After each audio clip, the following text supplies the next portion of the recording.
Hi, Wilson. Thank you so much for coming on the show. The pleasure is all mine. Wilson, what is success according to you? See, according to me, I think success is twofold. One, what I perceive about myself that I am successful. Second is what people consider that whether Wilson Matthew is successful. But most of the time, people perceive what others feel about you. So if you have work, you have a big house, you have cars, people consider you as successful. Whereas at my end, I may be living in a big house, I may be having cars, but if I am not finding myself successful, that is where the problem starts. That is where the despair starts. That is where the sadness starts in me. So it is all about what I feel regarding success. हम लोगों को programme किया गया for only success. There is nothing called failure, and that is the reason. छोटा सा भी एक problem आ जाता है. To be unable to understand that, and we give up easily. See, that is how our whole system is designed. And it is not, you cannot blame it on our system, that is the Indian system. You can also blame it, it's universal. That I consider Sundar Pichai as successful because he is head of something. I will consider Chief Justice Sharad Bobde successful because he has reached the pinnacle of judiciary. But then, there are scores of people who have not been able to achieve even 1/100th of what may Sundar Pichai or Justice Bobde has achieved.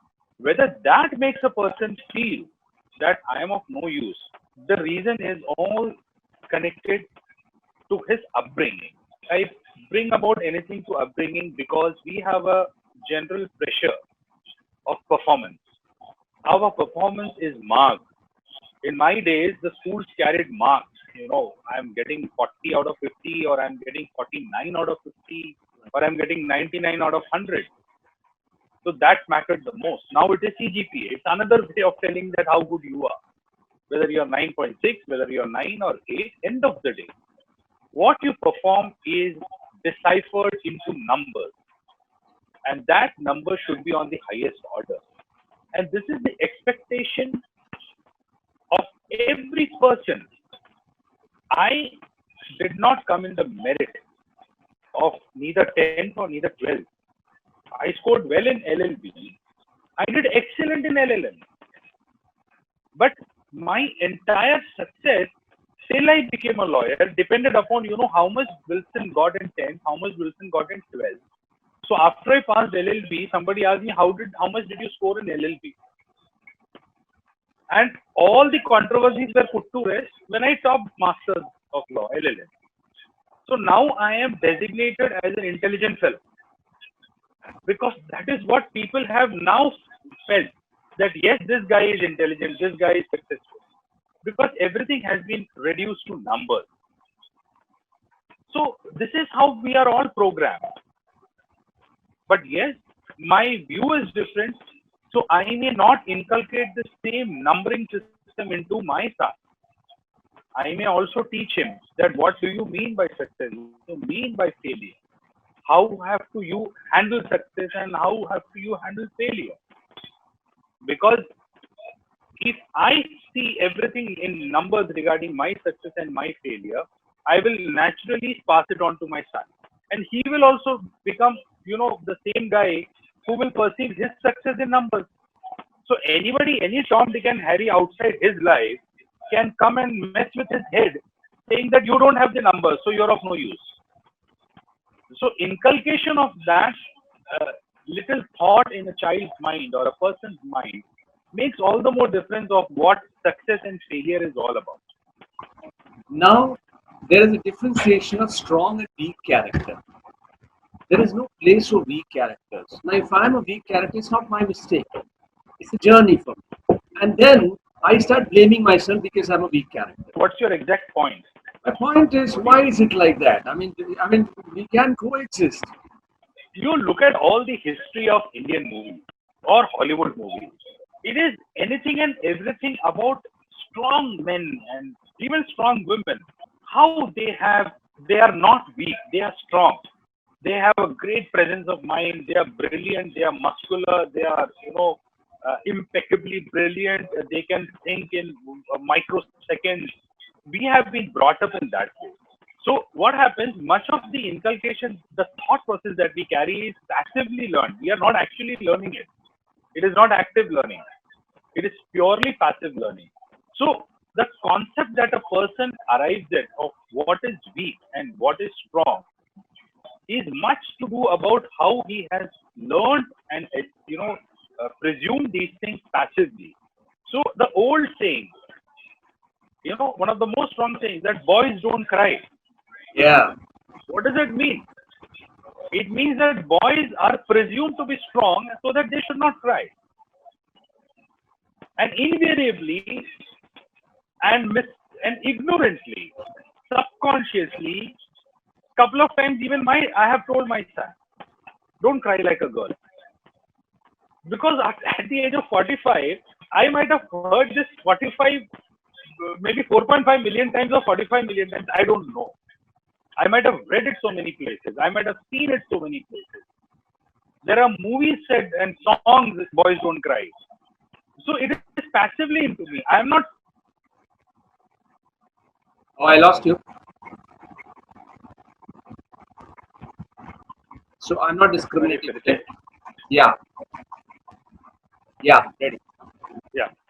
So I'm not discriminating my son as against a girl. But invariably, in 45 years, I have heard it 45,000 times or 4.5 lakh times or 45 million times that boys don't cry. There are movies that boys don't cry. There are songs saying boys don't cry. And in school, I have grown up hearing that boys don't cry. Don't cry like a girl. So even though I'm not discriminating, I have invariably said to my son, I like a girl. But that doesn't mean that I expect him to be, all time a very strong guy. He should never cry. But then this is how I have learned passively. Even though I have not been discriminated by my parents, I have learned all these things passively. So passive learning is a very bad and very dangerous thing. We learn all the wrong things passively and all the right things also passively. It is like mannerisms in a home. One of the most funniest thing I've come around is that, one of my friends, he told me, why do you thank 5-year-old son if he has bought you a glass of water? I said, if I don't thank him, he will not thank somebody else. I should not take him for granted. This little inculcation, I have learned it from somebody else. I saw elderly gentleman, a very wise man, saying thanks to his granddaughter. So I said that yes, if that man can inculcate a little thanksgiving to a little girl, why can't I inculcate thanksgiving into my little boy? So I am not asking my son to say thank you every time, but if he hears me saying thank you to him a few hundred times, he will also start saying thank you to anybody and everybody he comes across. So these are active learning and passive learning which the child will learn. So failure and success is also like that. What a person is talking, discussing, goes through a permeable membrane in the mind of a child. It's not even semi-permeable, it is permeable. Anything and everything will pass through and it will enter his mind. It will stay recorded in a child's mind forever. So those are the things which he is going to learn. So any person who considers himself a failure or success has many things into his mind. A permeability has come into his subconscious mind and he processes that information and decides whether I am a success or a failure. So it all depends upon so much of factors, not just active, not just my friends, not just my profession. It is passive learning. What you and your wife may be discussing, your son must be silently listening to it. You may feel that he's reading a book, but then he's listening to you. So that will create a notion in him about the thoughts about his parents and the way he has to think. So right. I think this is all, dedicated to a lot to a person's upbringing. We are supposed to be laughing all the time. We are supposed to crack jokes all the time. We are supposed to laugh at others' jokes. We are supposed to party. We are supposed to dance. इनमें से कुछ भी नहीं करता हूँ तो मुझे बोला जाता है what has happened to you? So you have to take all the blame for not laughing, for not cracking jokes, for not smiling, for not dancing. Now here comes again the divide. Why is it like that? See, I'll tell you, there is a law of mean, MEAN. It doesn't mean that you are mean or I am mean. It basically means that there is something called an average. So human behavior is calculated on an average with some ups and some downs which are permitted. So when you go to a party, you are expected to be friendly, where my nature may not be so much friendly, or I may be under stress or duress, or I may be under some kind of pressure, or even, it can be anything. It may be the fact that I wore a new shoe and it is hurting, but then I am not able to be so happy and glad in a party. So, but what is expected of you in a party? You are supposed to smile, shake hands, you know, do so much of blah blah, introduce yourself to somebody and speak big of yourself and speak big of somebody else, because that is what is expected out of this statistics, that the big graph, what is permitted Right. and not permitted. So everybody has generalized something, that this person should behave like this, is expected to behave like this. So when the person doesn't behave as expected, the other person compulsively and impulsively will ask you, what is wrong with you? You look like this, you look like that. So what is that other person actually doing to that person who's not so bubbly and extrovert? You are somehow trying to tell him that you are not like us. You are Yes. not behaving like us. Right. We are the majority who's having fun. You are the minority who's not having fun. So something is wrong with you. You are not supposed to be like this. So that is where the whole problem starts. So if the same problem, I mean, this is, since we are talking about mind, if I have a problem and I'm there in a party, I may not be able to smile so much. The same way you have a fever and you go to a party, you may not be able to dance. So in the mind, if you don't respect that person's mind and let him be the way he is, and you start pinning him down that something is wrong, something is wrong, something is wrong, naturally over a period of time, he will himself start feeling that something is wrong with me. Self-induced problem. This can happen if the person is subjected to and exposed to too much of criticism or too much of pointing out every now and then. So this is an expectation of the general, an expectation of the mean, the expectation of an average of any numbers or calculation. The part when things become suicidal, see, that is not so easy to reach. I'll tell you, suicide is not something that is planted inside a person by somebody immediately. It can be immediately, it can happen, but then that problem or that inducement or that particular thing which acts as a catalyst for somebody to reach the point of suicide or self harm, I'll say, is a big spectrum. You just can't say that by this thing. I was just, because before I came online with you, I was reading this news about Pune, where a couple has killed themselves along with their two children. Now that man was having a ID card printing business. He was into serious financial trouble, and in the lockdown he could not sustain his resources. He might have exhausted or loans and debts. So he, his wife, and his two children. I mean, they might have obviously induced the children with some poison or the way they were. Investigations are on. But then, what has led that man and that wife to first decide that yes, we need to commit suicide? So that cannot happen, today morning and last night and today morning they have killed themselves. No, it doesn't happen like that. Things might have been wrong for the last many months, maybe years. The pressure has mounted that the breaking point came yesterday or today morning. And we think that by the poor children, you could have given those children to adoption. But that is not what a sane mind thinks. A parent will not want that their children should be sent to maybe a children's hostel. So they feel that yes, because their mind is under so much of stress, already they are depressed, already sadness, despair, these two things have culminated into serious depression and a sense of hopelessness.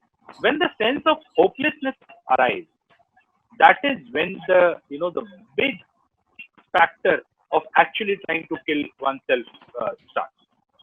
So these are the things which come into a person, and once that person, from the feeling of sadness to despair, reaches the point of depression, logical and rational thinking comes to the most, at the lowermost part. It rock bottom, and that rock bottom part, somebody to lift them up is a huge magnanimous task. Intermittent help doesn't help. Intermittent inspiration will not help. Intermittent going to the psychologist will not help.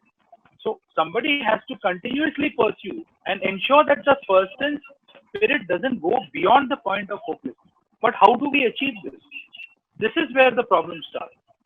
So I feel, see, reaching a point of suicide is not immediate. It has certainly got a lot of background. There are many backgrounds which are common. We have always focused on the problem of the person who's suffering from depression and anxiety. The important part is the people living around that person has to be first counseled and tutored as to how to behave with people with this kind of a disorder. This Right. is where the entire system collapses. Right.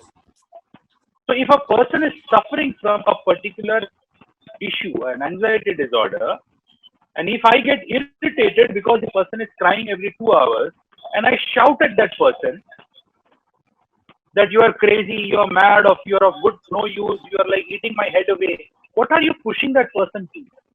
You're pushing that person into further darkness, compelling that person to maybe kill himself or herself once.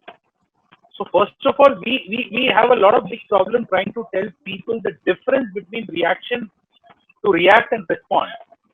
Reaction is impulsive.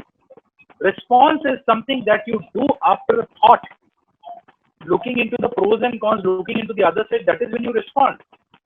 But we are, as human beings, more reactive than responsive. So the family has to be first tutored that how to be responsive to this person. So when we see people killing themselves, first and foremost, the question that has to be asked and put is that what the family doing in order to support and be a source of inspiration to that person. This is the most important question. A recent issue happened in Kerala where the girl studying BCom committed suicide because she was caught cheating because she had written all the answers behind her entry pass, the I-card, or the hall ticket, as you say. She was, brought to the principal's room. Then she walks out, and then she jumps into a river and kills herself. What did the people in general do? They shouted slogans against the college, the principal, that you have done this, you have done that. And some good person of intelligence told the police to first go and question the parents that what were you doing or what created that pressure on the girl to commit suicide. So you have already made her helpless by putting too much pressure onto it and not understanding the person's psychology. So that suicide can be very conveniently attributed to the attitude of the parents towards that girl. So a person or a girl to immediately jump into the river after leaving the college after one isolated incident does have a past. And that past is not connected to the college professors and the principal of that college. That past is connected to the family with whom that girl was living. So we have to attribute and make responsible a lot of people, especially around that person. And how are they trained to handle such a person? This is important. That is why I have repeatedly in many of the counselings I've said I want the parents to be along with the person. I want the siblings to be along with the person. I want the husband or the wife to be along with that person. Only then you will learn how to take care of that person. Like if you have a surgery and you come back home, the doctor gives a list of protocols that a family has to do. The same way, When a person is going through certain mental stress disorders, depressions, or any kind of issues, there is a protocol that a psychiatrist or a psychologist in their practice naturally gives it. It is part and parcel of the training. They will give. So the family has to be trained so as to handle this kind of an issue. This is important. And if you are failing there, you can certainly expect that you are going to lose somebody, and later on you will say that, oh my God, what was the need for that person to die? He will kill oneself. He had everything. And friends also. Intermittent friendship and intermittent inspiration can keep a person out of that thought for a brief period. But those friends are going to go home and leaving that person alone in that bedroom. Now what happens? That is where strongly I say there is a serious need for people across the spectrum of this nation and the world to understand the importance of being there as a family to that person. You're sometimes mere presence and an ear lending to that person's problem. See, people with serious issues of depression and anxiety has a habit of repeatedly telling the same thing again and again to the person sitting in front. But the other person should have a patience to listen to it over and over. And again inspire the person in the same way he inspired the person on the first occasion, the second occasion, and the 100th occasion. That patience has to come in that person who's along with him or her. That is what is missing. Do you think the delay in the cases in the Court of India, is that one of the reasons? Is that of increased number of depressions? Now, the entire spectrum of litigation doesn't give a lot of push into the places where the litigants move into depression. The specified place where I've seen most of this happening is in the family court. That is a matrimonial dispute, and divorces are happening, and it's a big pain to a person's mind, and it creates a lot of damage to a person's way of thinking, and so are custodial issues of children. Now imagine a scenario where a mother has a custody of a child and the father is deprived of meeting the child. Maybe he has to meet once in a month for 2 hours inside a family court. And this is not happening once, it is happening for a very long time. These litigations go on for years together. And then the biggest victim of the entire problem is the child. Imagine a scenario when exactly the other way around. The father is having the custody of the child. The mother is not having. There are cases where the father is in some other city, mother is in some other city. They have to see the children across maybe video calls or on Skype, on WhatsApp. Imagine the problem and the mind of those parents who are deprived of the child. The other biggest problem that is happening is to the child.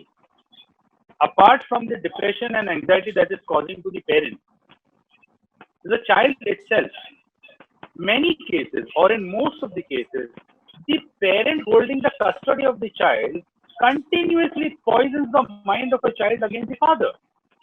In one of the cases that my friend told me, the child is in custody of the mother, the father is restrained to go to the house and meet the child.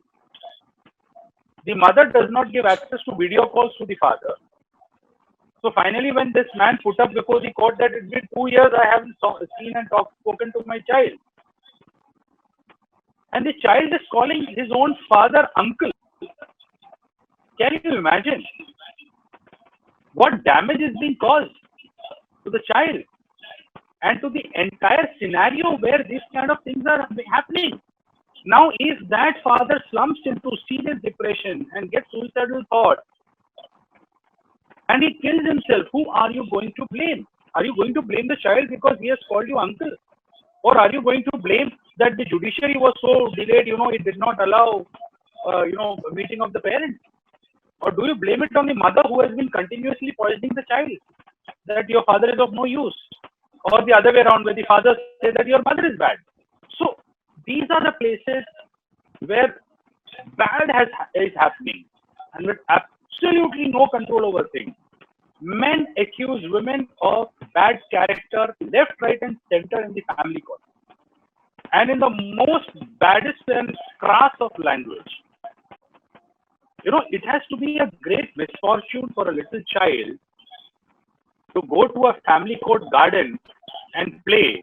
We boast of great environments in the family court, but great, nice hula hoops and some maybe a trampoline doesn't help the mind of the child to develop. The child is going to go back home and enter into the same place where either the child is deprived of a mother or deprived of a father. The child has to be extremely lucky where parents behave maturely, let the child meet each other without any there being restrictions. These suicides which are coming out of litigations in the family court are never reported. Most of the time, reports are that the man went into financial liability and this and that. These cases should not take time. There has to be forced rules so that the mental health of all the people, including that of the child, is in a good state. This is very important. We think that killing somebody is a very big crime. What about killing a person when he is alive? You kill his mind, the person is dead. So we have to stop killing minds. Thank you so much, Wilson. Thank you. The pleasure was all mine.